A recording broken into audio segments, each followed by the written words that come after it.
Hey there, welcome back. Well, let's work on getting this cranking engine put in there today. So just a little recap from last week. Everything has been good here. I'm going to turn the light on. There's not much going on there. Seal seems to be working. I put a pan underneath here. The oil's been drained for quite a while, but nothing coming out of there. I'm hoping that that was our issue with fuel getting in the oil, but we'll keep monitoring that, see how it goes. But yeah, everything's ready to go to put the cranking engine in. I did go through some of this stuff here. I took all of this stuff apart off camera and cleaned everything up here. I'll show you pictures of that. There just wasn't a lot of room to get in there to do much, to record, so I just did it off camera. We got a new cable here for the battery. Might push that back out of the way just so we don't pinch it or something. But that's where we're at. Everything that's on the bench here will get put on there. Did have to clean these up a little bit. There was some pitting on the water jumper lines. You can kind of see the gray. I just JB welded them up and then sanded them down smooth. So we have good sealing surface again on the O-rings. Did pull the flywheel off so we could set the clutch. We're going to adjust that, make a few adjustments, and then everything else should go back together. All right, the first thing we have to do is get the clutch set up. And there is an adjustment on here with these adjustments and how it's set up. So I'll show you a picture in the book on how it's done and how they tell you to do it.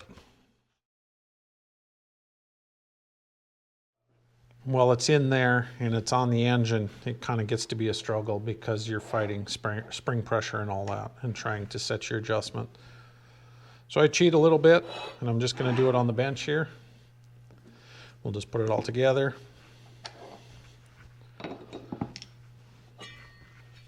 Without the springs, I don't want to fight the spring pressure, so I'm just going to do it this way.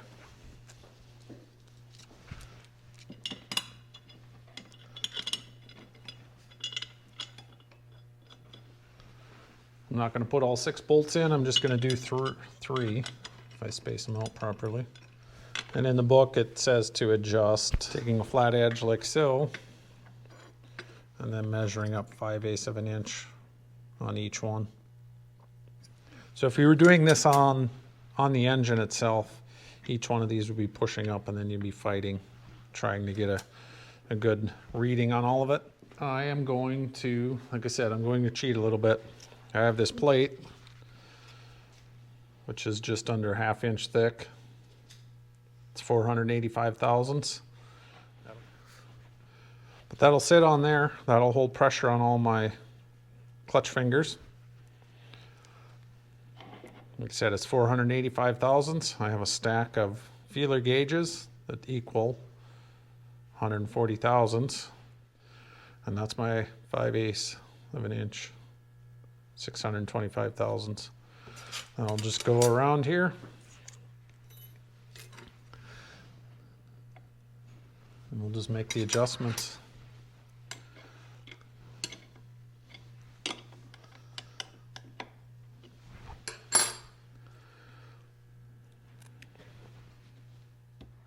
So I'm just putting pressure on the metal here to get everything where I want it.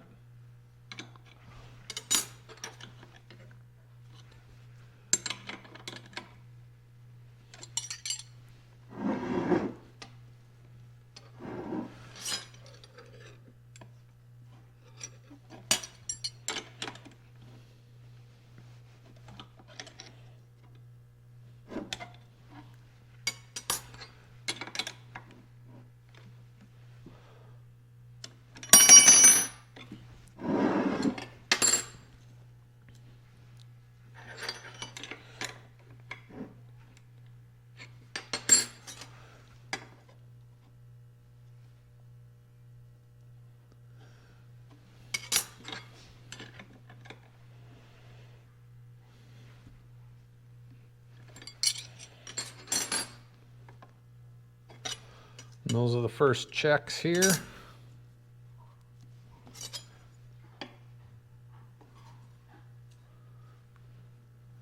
And we're good to go. There's 5/8 of an inch on all those.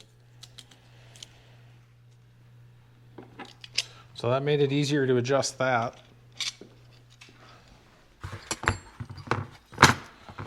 I'll show you a minute when we get it set up on the engine, fighting with spring pressure and trying to adjust it. And the next thing now is to put the flywheel on. I'll get that torqued on there.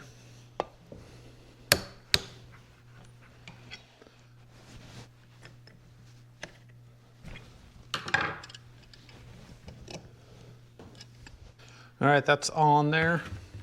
And we'll put the pressure plate and all that back on there.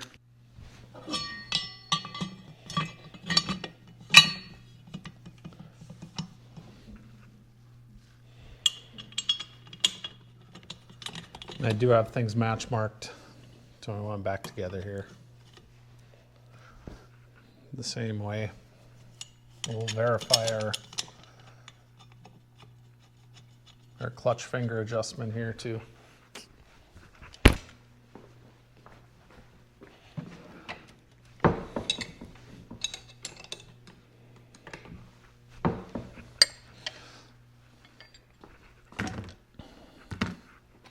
All right, so that is in there. And we'll just verify our 5/8 of an inch.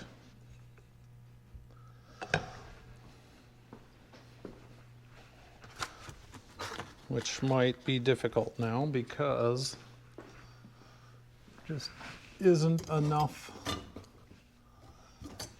Don't have enough hands, let's put it that way.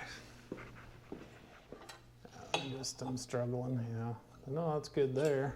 We'll turn it around. Hopefully the clutch doesn't slide down. Yeah, 5/8.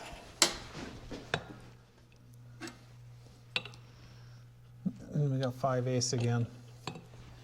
So I feel pretty good about that.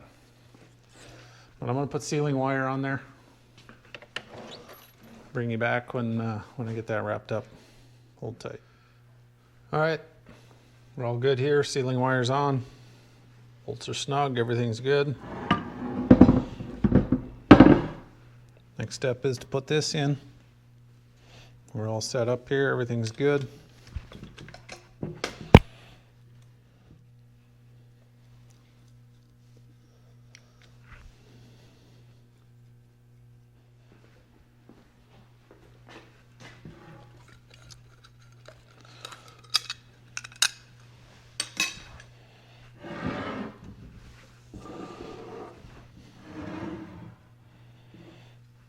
Let's see if we can get, I gotta get the clutch disc up a little bit.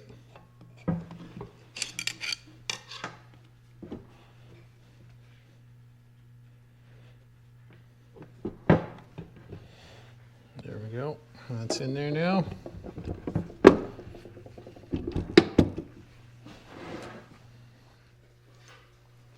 All right, got the 3 bolts that hold this together. 7/16 bolts, 1.5 inch long. There's 3 of them that hold everything together. Once the starter's in, there'll be 2 bolts here for this.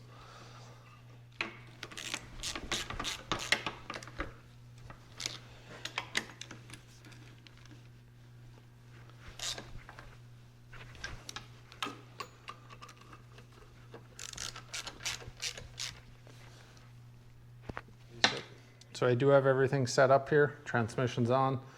It is set to what the book is explaining. So when you pull this out and all the linkage is over-centered or where it's supposed to be, you're supposed to get a 1/16 of an inch protrusion here. And that's measured from the back side of the cotter key to the face here. And that's where we're at right now.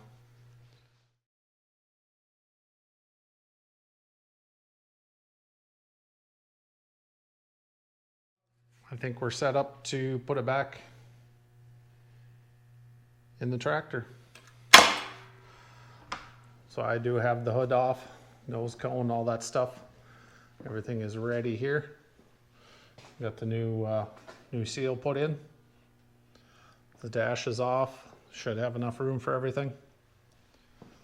Let's go over to the other side. I think the only thing I have left to do, and I just thought of it, is put in the exhaust pipe and this water pipe and get them slid up out of the way, and then we'll drop the engine in.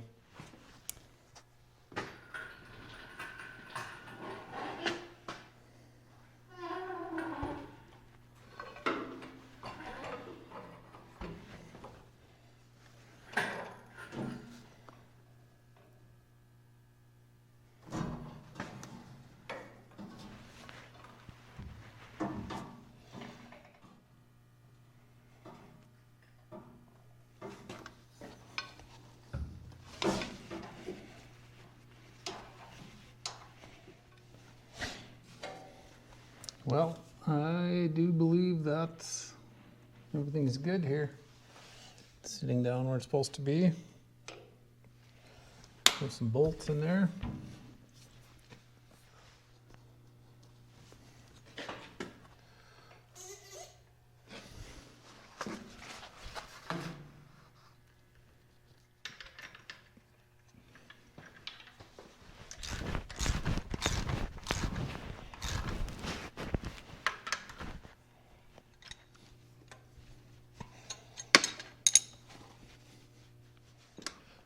I want to verify my gear lash on starter drive to make sure we're good there.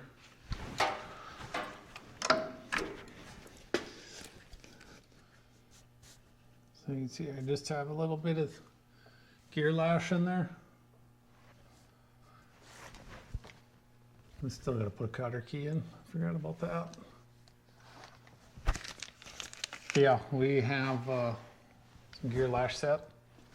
I wasn't 100% sure. There was no explanation in the book or anything that I found in the documentations that I have.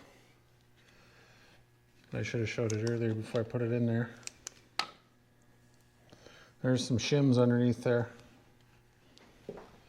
And go right down in here underneath on the alignment pins. 2 on this alignment pin and 2 on the back one.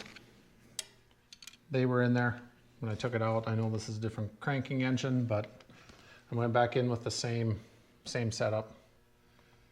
Here's the shims that you can buy from John Deere. That's the part number.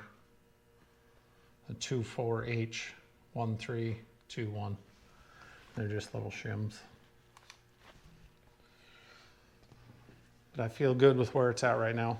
And even just looking at the gears, you can see where they were riding pretty much in the same spot. So I'm going to leave it there.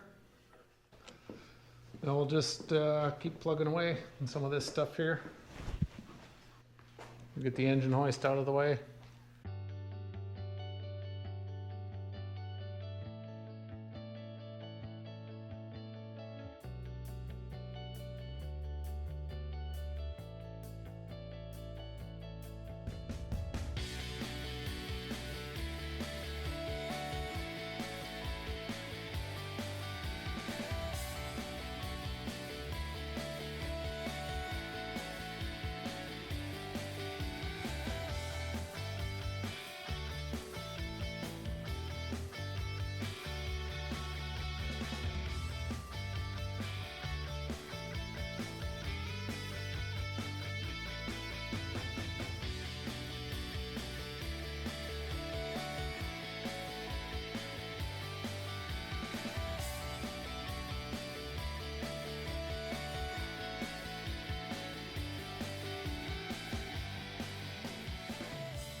All right, I think that's a wrap for the day. We got that cranking engine put on there. We're sitting in a pretty good spot. Just a few loose ends to tighten up here. The starter's one of them. I have to come up with a plan with the starter. I'll have to rebuild something there. But for the most part, everything is on here. Do have to finish up the clutch handle. And then once all of that is put on, then I can finish up the tin on this side. But everything's sitting good on this side. I just have to do some adjustments on the throttle and all of that stuff. And I'll take you to the other side here. Everything. I do have the throttle left to put on. That linkage goes up in there. Just need some smaller washers to get that fixed. And then I gotta look into this, get this kind of fixed up a little bit. We need to do some work on that. But for the most part, everything is wrapped up on this side. Just some little stuff left to do. I have all this adjusted as it's engaging. It's engaged. Starter drive, I guess it's not quite just because of the ring gear, but that's engaged. We got the proper protrusion there. I do have the decompression lever adjusted to 40 thousandths lift on the valves. That's all adjusted. And then I think you can see in there as I'm going back with it, decompression's coming off. And the starter drive is disengaged now. So I think we're sitting in a good spot. Something down the road we'll have to address is the ring gear. You can see the ring gear has some pretty good wear, needs to be replaced. But I'm a little nervous about going down that rabbit hole with this flywheel. This is the original setup. It hasn't failed yet, but we're gonna have to address it sooner than later. But that'll be down the road.